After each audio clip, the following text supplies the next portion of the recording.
Blessed love once again, everybody. Today it is Wednesday, October 9th, 2024.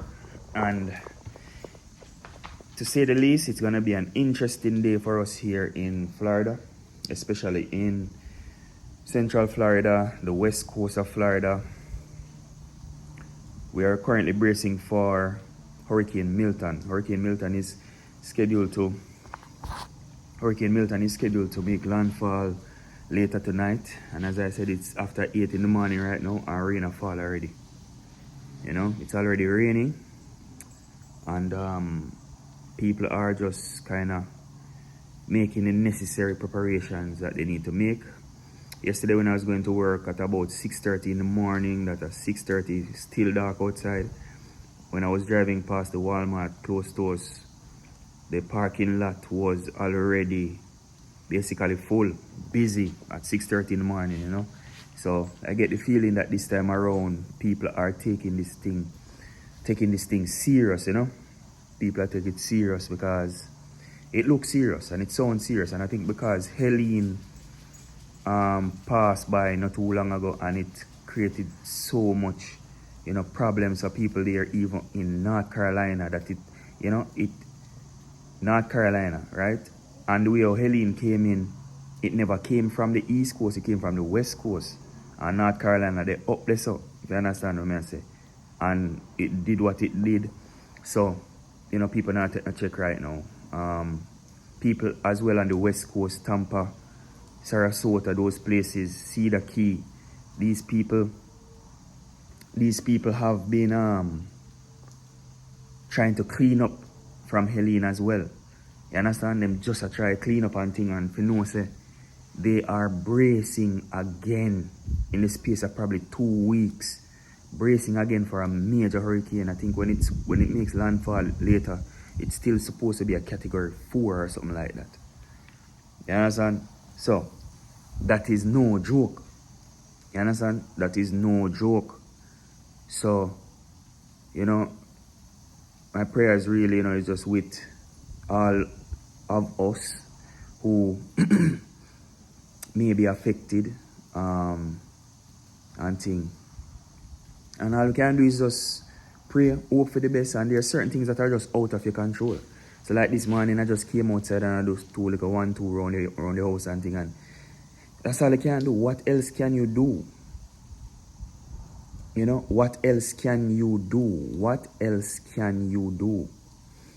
And every time these things come up, every time these things happen, you know, it's just a reminder. It's just a reminder that, you know, we don't really have control. We think we have control, or we have limited control. But even what we think we control, we still don't control it, because things can change in the blink of an eye. So we really don't. You know, and yesterday, I was at work for maybe about 10 hours. No, I was at work from 8 o'clock. I never leave work till almost 10 o'clock, 10 p.m. So 8 in the morning to almost 10 at night. So that's 8 to 8, that's 12 and 2, 14. So call it 14 hours I worked yesterday, because we had to be dealing with some things so that, you know, today wouldn't be too heavy and thing. And the question came up in my spirit, you know. One of the most important questions that has ever been asked came up in my spirit yesterday. The question, you know, the question that goes like this: what shall it profit a man to gain the world and to lose his soul? What shall it profit a man to gain the world and to lose his soul? Because right now, you know, when you see how we have to run around and I try tie down this, tie down that, and, you know, make sure if you have a garage, your car's in the garage, make sure, say, you know, there's nothing loose around. You can fly and break your windows and all of that, and who can strap down their roof, and I'm saying, what does it profit me? Let me talk to myself, because I don't know about you, but let me talk for myself. I say, what does it profit me to gain all of this that you are taught that you should aspire towards, and it's good, right? Because we not advocate for the cruffery. You understand? The Croft thing don't really work out, yeah. So we're not advocating for that. But at the end of the day, what does it profit you to gain everything, gain the career, gain the degree, gain the house, gain the cars, gain the investment properties, gain the this, gain the that. Get all you can get while you can get it. But what does it profit you to get all of these things that are so temporary, that can be washed away, because there's a high tide and the sea can just take it up and gone with it out there, so. And you can't get it back because that write off. What does it profit you to gain all of these things while ignoring the state of your soul? That is a question I'm asking myself. I may ask you as well. Because especially if you're living here in America, you know how it is. There's just this non-stop go, get it, go. It's like you're a robot, man. Like, some people never understand sometimes. Like, sometimes I can go, if I'm working, for example, 3 days back to back, it is easy for me not to get sunlight in those 3 days. You know why? Because if I leave my home early in the morning before sun come out, especially in the winter time when say sun take long to come out. If I leave my house early in the morning, say no sun out the door, right? If I'm there right through the day, which I am most of the times, I may not leave work till in the evening hours, because say it's mostly 10 hour, 12 hour, and on some occasions 14 hour shift, right? And I'm leaving the hospital when it is dark outside.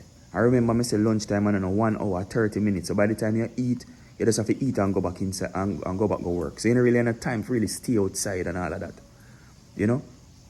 So I can go 3 days. If I'm working 3 days, I can go 3 days without even getting sunlight. Easily. And it's that's the grind. That's the hustle. That's what is required of you, to keep things afloat. And again, as I said, you have to do it. You understand? Because we not sit down and wait for a handout. But in the midst of all of that, how your soul stay? Are you at peace? Do you have joy? Do you have love? Do you feel closeness with God? Do you feel like, all right, if all of this should come to an end right now, if I should lose everything, depression are going to kill me. Mental breakdown are going to kill me because I held on so close, held on so tight, to all these things. You understand? And them things we have to look into. And I believe, every time something like this happens, natural disasters and tragedy and whatever, it is a time for every human being to reflect and to think about their reality. To think about not just their reality, but their spirituality. You understand? Because we are souls traveling in this body. This body is dust. This body and nothing. Listen, sometimes, like even last night, I was in the ICU working and I passed by a room and there was a young girl. She can't be more than 30. Nice, pretty girl laid down in the bed with ventilator, a help her to breathe. You understand? Young girl, where I say, she has her life ahead of her. But in that moment while she's there, being assisted and aided by a machine to breathe, to live, you say, what is it? Is it worth it? You understand? And may I tell you, my conclusion is this. There's nothing that is worth me losing my soul. No wife, no money, no bank account, no investment property, as I said earlier, no car, no house, no nothing. None of these things that you amass and you gain and you draw to yourself in this life. Nothing is worth your soul. So, I'm just here, a whole of meds, and I say, let me just record. And, my prayers, as I said, is with all those who may be affected by this hurricane. All those who may be affected by this hurricane, like, go with God. Like, just put your trust in God. And remember, life and limb is the most important thing. Material things, you can build that back by the grace of God. But when you come on to life and limb, Protect your body, protect yourself, protect your family members, people. That's what's important, not the stuff, man. You understand? So, yeah, man. Just a meditation this morning and a reasoning, and I thought I would share. But I appreciate all of you, like reading through your comments, and it's just because I've been busy with work and so preparing for this storm and thing, I haven't really gotten to go into some of those comments, but some really good comments are under the videos and thing, and I screenshot a lot of them, and I'm going to address them in future videos, you know. But I want to just thank you for all the support, thank you for being here, and it feel already like a community, because it's different, this different than Instagram and something, man. I feel like I can really just be myself, and we share with each other, and we help each other, and none of fake thing and no pretending. Like, I think people are just sick and tired of the fake. People are sick and tired of these people who just show you them lifestyle and you know, whatever. Like, if that's your thing and that photo board, that is what it is. But people want to be real, man. People tired of the fake, man. You understand? People tired of the fake. You can't live like that for so long and no more. Like, people are go through real things. People are struggle. People depressed. People want God and don't know where to find him. You understand? People have it rough. You get me? So, as I said, thank you for being here once again. Thank you for spending the time. If it's morning where you are now, good morning. If it's evening, good evening. But if you don't do anything else, if you don't do nothing else, remember to take care of yourself. Alright? Blessings.